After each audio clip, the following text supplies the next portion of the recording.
যাচাই করা রাখতে দিন, যাচাই করে ভোট দিন, 12 তারিখ সারাদিন ধানের শীষে ভোট দিন। তারেক রহমানের সালাম আমরা দিয়া গেলাম, তারেক জিয়ার সালাম নিন, ধানের শীষে ভোট দিন। খালেদা জিয়ার সালাম আমরা দিয়া গেলাম।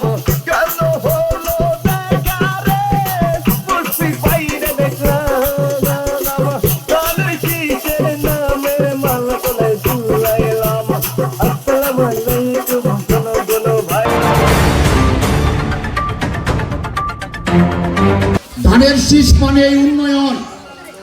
মুশফিকুর রহমান 2001 থেকে 6 পর্যন্ত যখন এমপি ছিলেন, এখানে যারা সিনিয়র নেতৃবৃন্দ আছেন, ইউনিয়নের নেতৃবৃন্দ আছেন, ওনারাই এবং আপনারা যারা এখানে উপস্থিত হয়েছে, এই মামলার আপনারাই কিন্তু ওনার কর্মকাণ্ডের কাজের পরিধির প্রত্যক্ষ সাক্ষী। উনি গত সময়ে যা করেছেন, আগামী দিনের নির্বাচনে উনি এমপি হওয়ার পর তার চেয়ে বেশি করবেন।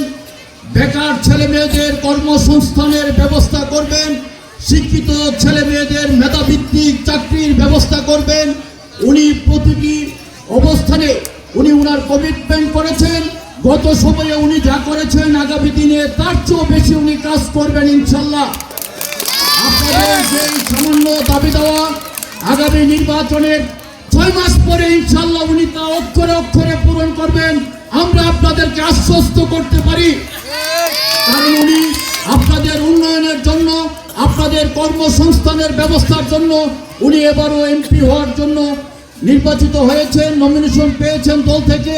উনি এমপি হলে মন্ত্রী হবেন, এই প্রত্যাশা রেখে আমি আমার সংক্ষিপ্ত বক্তব্য শেষ করছি। আসসালামু আলাইকুম। সময় খুবই কম, কিন্তু আমাদের যে ওয়ার্কগুলি চলছে, আমার সারা বাইরে কিন্তু নেই।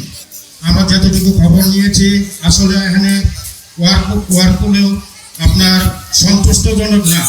এই ওয়ার্কের ইয়েটা আরও বাড়াইতে হবে, স্পেস বাড়াতে হবে।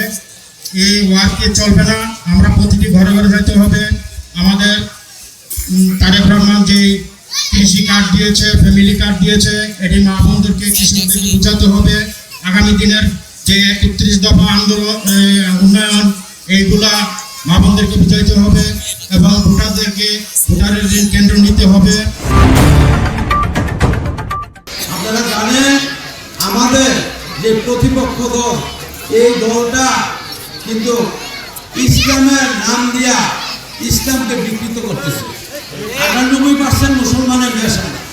আমি আপনাদেরকে একটা কথা বলবো, নির্বাচন যখন আসে প্রত্যেকটা দলে তার নির্বাচনী ইশতেহার ঘোষণা করে, আমি ক্ষমতায় গেলে এই কর্মজনের জন্য এই কাজ করবো, এই কর্ম করবো। রাস্তাঘাট যেমন বিএনপি করছে, ফ্যামিলি কার্ড, কৃষক কার্ড।